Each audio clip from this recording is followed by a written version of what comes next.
Hello viewers, welcome to Bhavani కథల ప్రపంచం. ఈ స్టోరీ మీకు నచ్చినట్లయితే నా ఛానల్ని సబ్స్క్రైబ్ చేసుకొని నన్ను ప్రోత్సహించండి వ్యూవర్స్. సరే, కథలోకి వెళ్ళిపోదాం. ప్రియతమా నన్ను ప్రేమించు 29వ భాగం. డాన్స్లో భాగంగా కాలు స్లిప్ అయి ఒక వ్యక్తి ఐషుని ముందుకు తోసేసరికి ఆమె తన వెనుకున్న అంగదిపై పడి వెంటనే తేరుకొని సారీ చూసుకోలేదు అంది. అటు తిరుగున్న అంగద్ ఆమె వైపు తిరిగి ఆమెను పైనుండి కింద వరకు ఎగాదిగా చూసి, చాలా అందంగా ఉన్నావు. నా మీద మోజుపడి కావాలని డాష్ ఇచ్చి మళ్ళీ సారీ అంటూ ఈ నాటకాలెందుకు? పద, రూమ్కి వెళ్దాం అని ఐషు భుజంపై చేయి వేయబోయాడు. మరో సెకనులో వాడి చేయి ఐషుని తాకుతుందనగా కిషన్ వాడి చేతిని పట్టి ఆపాడు. కిషన్ రాగానే ఐషు అతని వెనక్కి వెళ్ళిపోయింది. దాంతో మొన్న క్రిష్ కొట్టిన దానికి ఇప్పుడిక్కడ కిషన్ని రెచ్చగొట్టి మాటలు అనాలని, ఓ ఇది నీ కేసా? నీకు ఇలాంటి హ్యాబిట్స్ కూడా ఉన్నాయా అని ఐషునే చూస్తూ అన్నాడు అంగద్ కావాలనే. హోల్డ్ యువర్ బ్లడీ టంగ్ అనేసి వాడిని విసురుగా తోసేశాడు కిషన్. ఎంత నువ్వు బుక్ చేసుకుంటే మాత్రం కేసని అనరా ఏంటి? సరేలే, ఫస్ట్ ఛాన్స్ నీకే, తర్వాతే నేను అన్నాడు వెకిలిగా అంగద్. ఇక మరో మాట అనే అవకాశం వాడికి లేకుండా, వాడికి రియాక్ట్ అయ్యే ఛాన్స్ ఇవ్వకుండా ముక్కు ముఖం ఏకమైపోయినట్లుగా పంచులు ఇచ్చి ముక్కు నుండి రక్తం కారుతున్న వాడి ఫిల్టు పట్టుకొని, నువ్వు ప్రతి ఆడపిల్లని కోరుకుంటావని, అందరూ అలాగే ఉంటారని అనుకుంటే ఎలా? అమ్మాయి కనిపిస్తే కేసేనా నీ కంటికి? అవునులే, ప్రేమ ఆప్యాయత బంధం బంధుత్వం అంటే ఏంటో తెలియని నీకు అందరూ ఒకేలా కనిపిస్తారు అనేసి వాడిని విసురుగా దూరం నెట్టి, పద ఐషు వెళ్దాం అని ఆమె చేయి పట్టుకొని తీసుకొని అక్కడి నుండి వెళ్ళిపోయాడు కిషన్. ఆఫ్టర్ ఆల్ ఆడపిల్లల విషయంలో మీ అన్నదమ్ములిద్దరూ నా మీద చేయి చేసుకున్నారు కదా, తొందరలోనే మీ ఇద్దరూ అంతకంతా అనుభవించేలా చేస్తాను అని అనుకున్నాడు అంగద్ కోపంగా.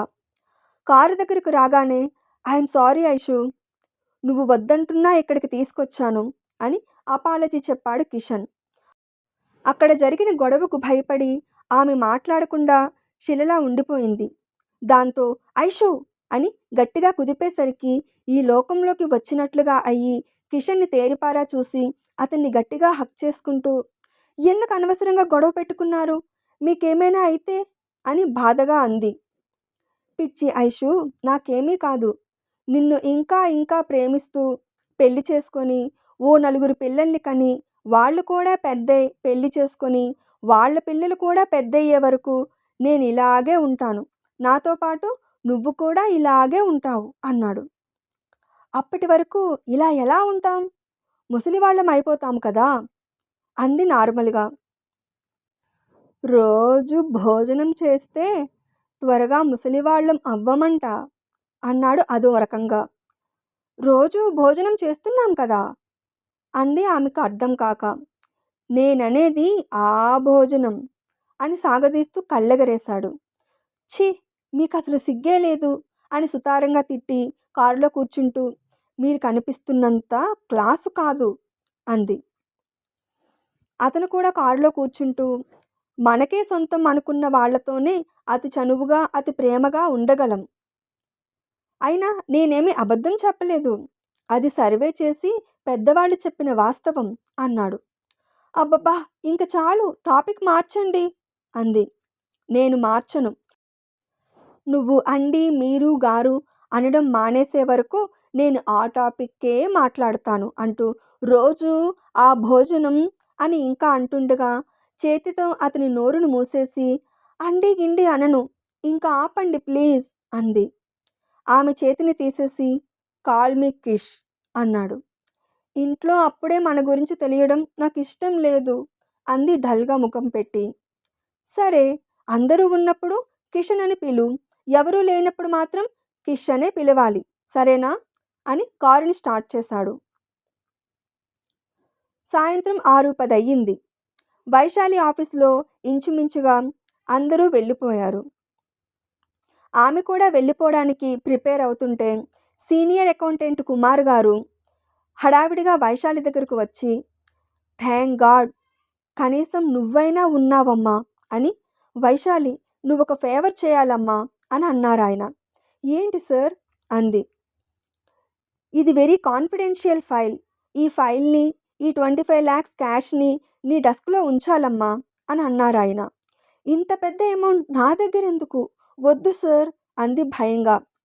మన ఎండి గారు ఈ ఫైల్ని, క్యాష్ని మన బ్రాంచ్ ఆఫీస్ నుండి నన్ను ఇక్కడికి తీసుకురమ్మన్నారు. తీరా నేను ఇక్కడికి వచ్చేలోపు ముఖ్యమైన మీటింగ్ ఉందని ఆయన వెళ్ళిపోయారు. నా దగ్గర క్యాబిన్వి కానీ మరే లాకర్వి కానీ కీస్ లేవు. ఇంత మొత్తాన్ని ఇంటికి తీసుకెళ్ళడం సేఫ్ కాదు కదా. అందుకే నీ టేబుల్ డెస్క్లో ఉంచితే రేపు రాగానే ఎండి గారికి హ్యాండ్ ఓవర్ చేసేస్తాను అని అన్నారాయన. సార్ వీటిని మీ డెస్క్లోనే ఉంచొచ్చు కదా అంది. నా డెస్క్కి కీస్ లేవమ్మా, అందుకే నేను ఇంతగా అడుగుతున్నాను అని వేడుకోలుగా అన్నారాయన.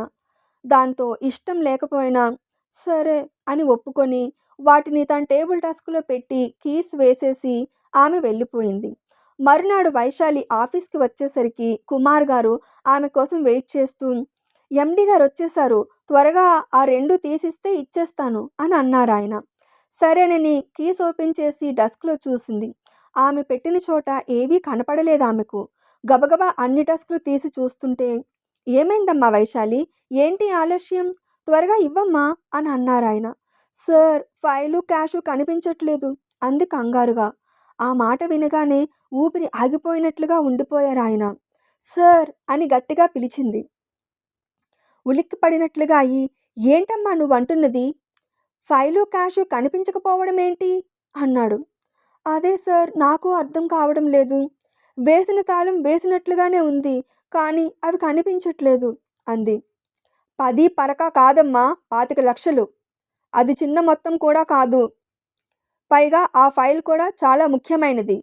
అవి మిస్ అవ్వడం అంటే మామూలు విషయం కాదు.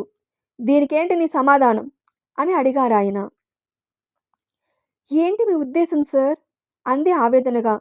నా ఉద్దేశంతో పని లేదమ్మా. నేను నీకిచ్చిన ఫైలు క్యాషు నీ దగ్గర మిస్ అయినప్పుడు దానికి వివరణ ఇవ్వాల్సిన బాధ్యత నీది. ఇది మన ఉద్యోగాలకు, కంపెనీ రెప్యుటేషన్కు సంబంధించిన విషయం అని అన్నాడు. సార్ ఈ విషయంలో మీకెంత తెలుసో నాకు అంతే తెలుసు. నాకు ఇష్టం లేకపోయినా మీరు రిక్వెస్ట్ చేశారని నా డెస్క్లో పెట్టి మీకన్నా ముందు నేనే వెళ్ళిపోయాను. అప్పుడు ఇది ఎలా జరిగిందో నాకెలా తెలుస్తుంది అంది. అదంతా నాకు అనవసరం వైశాలి. నేను నీకు ఇచ్చినవి నీ దగ్గర మిస్ అయ్యాయి. నువ్వు నా కూతురు లాంటి దానివి. నీపై నింద వేయడం నా ఉద్దేశం కాదు. నీ దగ్గర మిస్ అయిన వాటిని రికవరీ చేసే బాధ్యత నీదే అని అన్నారాయన కోపంగా. ఇది అన్యాయం సార్ అంది బాధగా. న్యాయాన్యాయాలను విశ్లేషించే టైం ఇప్పుడు లేదు. త్వరగా ఏదో ఒక నిర్ణయం తీసుకోకపోతే పోలీసులకు కంప్లైంట్ చేయాల్సి ఉంటుంది అని అన్నారాయన నిప్పులు తొక్కుతూ. ఏంటి సార్ బెదిరిస్తున్నారా? పోలీసులను పిలిస్తే పిలవండి. నేను తప్పు చేయనప్పుడు ఎవరికీ భయపడాల్సిన అవసరం లేదు అంది ధీటుగా. ఇలా మాట్లాడితే నీ తప్పేమీ లేదని వదిలేస్తానని అనుకుంటున్నావా? చేయాల్సినవన్నీ చేసేసి ఏం మెరిగినట్లుగా కనిపించడం లేదు అని 2 ముక్కలు చెప్పేస్తే నమ్మేస్తాననుకున్నావా? మర్యాదగా ఫైలు క్యాషు నాకు హ్యాండ్ ఓవర్ చేయి అన్నారాయన. Sir you are crossing your limits. I will complaint to the MD అంది పౌరుషంగా. నీకు నువ్వుగా ఎండి గారి దగ్గరికి వెళ్ళి ఇక్కడ జరిగిందంతా చెప్పినంత మాత్రాన నువ్వు నిజాయితీ పరురాలివి అయిపోతావా అని అంటుండగా, ఏంటి గొడవ అని జనరల్ మేనేజర్ వర్మ వాళ్ళ దగ్గరకు వచ్చాడు. నేను చెప్తాను సార్ అని మొత్తం చెప్పాడు కుమార్. మీరిద్దరూ నా క్యాబిన్లోకి రండి అని వాళ్ళని తన గదిలోకి తీసుకెళ్లాడు జీఎం. వీళ్ళిద్దరూ చెప్పింది విని సీసీ కెమెరా ఫుటేజీని చూశాడు వర్మ. కానీ ఏ కెమెరా పనిచేయక ఏ ఫుటేజీ రికార్డ్ అవ్వలేదు. అది చూసి, ఏంటిది, అసలు ఏ కెమెరా పనిచేయడం లేదేంటి, ఇదంతా కావాలనే ఎవరో చేసినట్లుగా ఉంది అని, దీనికి మీ సమాధానం ఏంటి మిస్ వైశాలి అని అడిగాడు వర్మ. సార్, మీరు కూడా నన్నే అడుగుతున్నారా? ఇందులో నా తప్పేమీ లేదు సార్. కెమెరాస్ ఎందుకు పనిచేయడం లేదో నాకు తెలియదు. నేను క్యాషు ఫైలు నా దగ్గర ఉంచనన్నాను. కానీ అతను రిక్వెస్ట్ చేయడం వల్లే తీసుకున్నాను. వాటిని నా డస్కులో పెట్టేసి అతనికన్నా ముందు నేనే వెళ్ళిపోయాను. ఇప్పుడొచ్చి చూస్తే అవి కనిపించడం లేదు. నేనేదో మాయం చేసినట్లుగా కుమార్ గారు నింద నా మీద వేస్తున్నారు అంది నీళ్లు నిండిన కళ్ళతో. నింద కాదు, నిజం. వాటి కీస్ మీ దగ్గరే ఉన్నాయి. కెమెరాస్ కూడా పనిచేయడం లేదు. కాబట్టి వాటిని మాయం చేసే అవకాశం కూడా మీకే ఉంది అన్నాడు కుమార్ మళ్ళీ.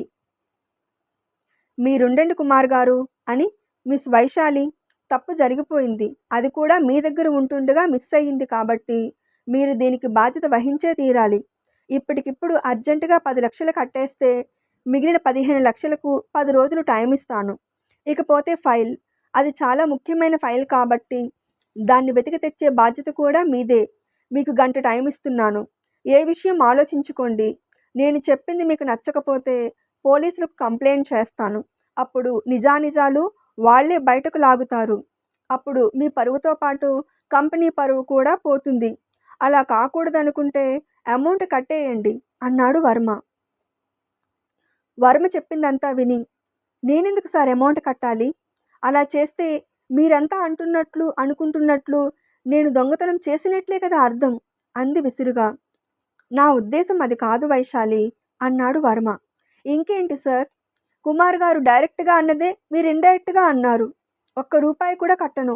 తప్పు చేయనప్పుడు ఎవరికీ భయపడాల్సిన అవసరం నాకు లేదు. పిలవండి పోలీసులను. వాళ్లే నిజానిజాలను బయటకు తీస్తారు. నేనిప్పుడే ఎండి గారితో మాట్లాడి నేనే పోలీసులకు ఫోన్ చేస్తాను అంటూ విసురుగా ఎండి క్యాబిన్లోకి వెళ్ళింది వైశాలి. ఎండి గదిలో అంగదిని చూసి షాక్ అయిపోయిందామె. How are you my dear Vaishali? మీ ఎండి రూమ్లో నేనున్నానేంటని ఆశ్చర్యపోతున్నావా?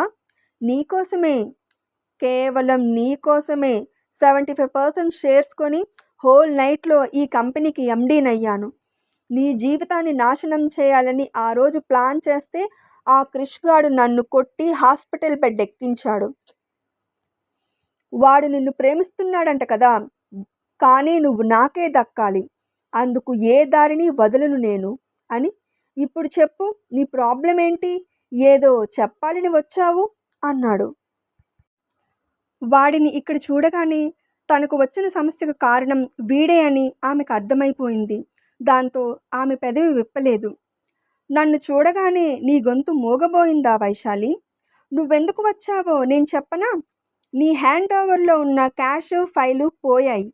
అందరూ నిన్ను దోషిలా చూస్తున్నారు. Am I right? అని నీ మీద పడిన నింద పోవాలంటే ఆ క్యాష్ ఫైలు దొరకాలి. అవి దొరకాలంటే నువ్వు నేను చెప్పిన దానికి ఒప్పుకోవాలి. ఎందుకంటే వాటిని మాయం చేయించింది నేనే కాబట్టి అన్నాడు.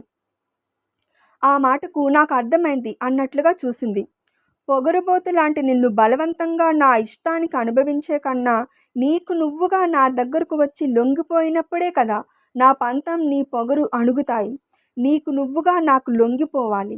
లొంగి తీరుతావు. అలాగైతేనే నీ నిర్దోషత్వాన్ని అందరి ముందు నిరూపిస్తాను. నా ప్రపోజల్కి ఒప్పుకోకపోతే యాజ్ పర్ కంపెనీ రూల్స్ ఎవరి వల్ల తప్పు జరిగిందో వాళ్లే బాధ్యతను తీసుకోవాలి. సో ఇప్పటికిప్పుడు నువ్వు 25 లక్షలు కట్టాలి. ది గ్రేట్ మోహన్ గారు తన గారాల పట్టి పెళ్లి కోసం కష్టపడి దాచిన 15 లక్షలు తీసుకొచ్చి కట్టినా ఇంకా 10 లక్షలు పెండింగ్ ఉంటాయి. సరేలే, ప్రియురాలు కష్టాల్లో ఉందని నా ఎనిమీ ఫ్రెండ్ నీకు హెల్ప్ చేస్తాడనుకుందామంటే ఆయన గారు ఈ ఊళ్ళో కాదు కదా, ఈ దేశంలోనే లేడు. ఈరోజు నా ఉచ్చులో చిక్కుకున్న నిన్ను కాపాడే నాదుడే లేడు. నా ఆజ్ఞ కోసమే పోలీసులు ఆఫీస్ బయట వెయిట్ చేస్తున్నారు అంటూ ఆమెకతి దగ్గరగా వచ్చాడు. వాడి కదలికలను బట్టి ఆమె 2 అడుగులు వెనక్కి వేసేసరికి, నిన్నేదో చేస్తానని భయపడుతున్నావా? కాసేపట్లో నువ్వే కోరి నా ఒళ్ళోకి వస్తుంటే ఇంకా కక్కుర్తి పడతానా అనేసి, తప్పు చేయనప్పుడు ఎవరికీ భయపడాల్సిన పని లేదు, పోలీసులు వస్తే రాని అని అనుకుంటున్నావా బేబీ? ఇప్పుడొచ్చే వాళ్ళు నా డబ్బు కోసం ఎగబడేవాళ్ళు. నువ్వెంత గింజుకున్నా తిప్పి తిప్పి నిన్నే దోషిగా నిరూపించి అరెస్ట్ చేసి తీసుకెళ్తారు. పరువే ప్రాణంగా బ్రతికే మీ కుటుంబ సభ్యులు నిన్నలా చూడగలరా? అసలు ప్రాణాలతో ఉంటారా? నాకు లొంగిపోతావో, మీ వాళ్ళ ప్రాణాలను పోగొడతావో నువ్వే ఆలోచించుకో.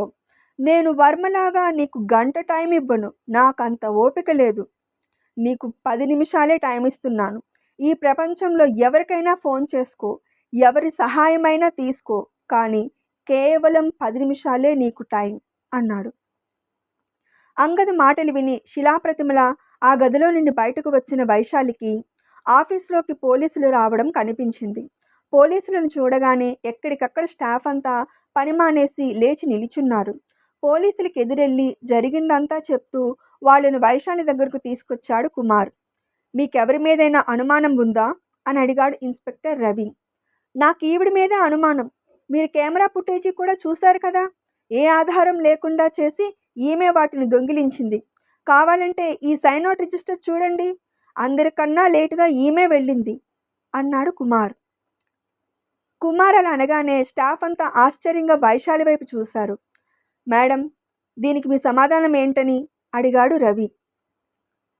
ఇప్పుడు ఆమె ఏం చెప్పినా ఎవరూ వినరు, నమ్మరని పూర్తిగా అర్థమైంది వైశాలికి. దాంతో ఏం చెప్పకుండా మౌనంగా నిలుచుంది.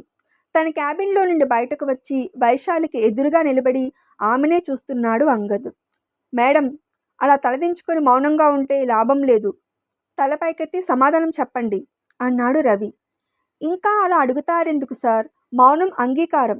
మీరెలాగైనా క్యాషు ఫైల్ని మాకు తిరిగి ఇప్పించండి అన్నాడు కుమార్.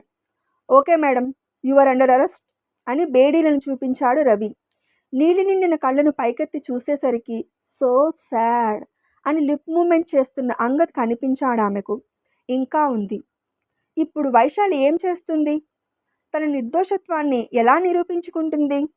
ఈ సమస్య నుండి ఆమెను రక్షించేది ఎవరు? తెలియాలంటే తదుపరి భాగం కోసం ఎదురు చూడక తప్పదు. స్టోరీ నచ్చితే కామెంట్ చేసి అప్డేట్కి లైక్ కొట్టి షేర్ చేయండి వ్యూవర్స్. నా ఛానల్ని ఎవరైనా ఇంకా సబ్స్క్రైబ్ చేసుకోకపోతే వెంటనే సబ్స్క్రైబ్ చేసుకొని నన్ను ప్రోత్సహించండి వ్యూవర్స్. సరే, మరో స్టోరీ అప్డేట్తో మళ్ళీ మీ ముందుకు వస్తాను. అప్పటి వరకు సెలవు.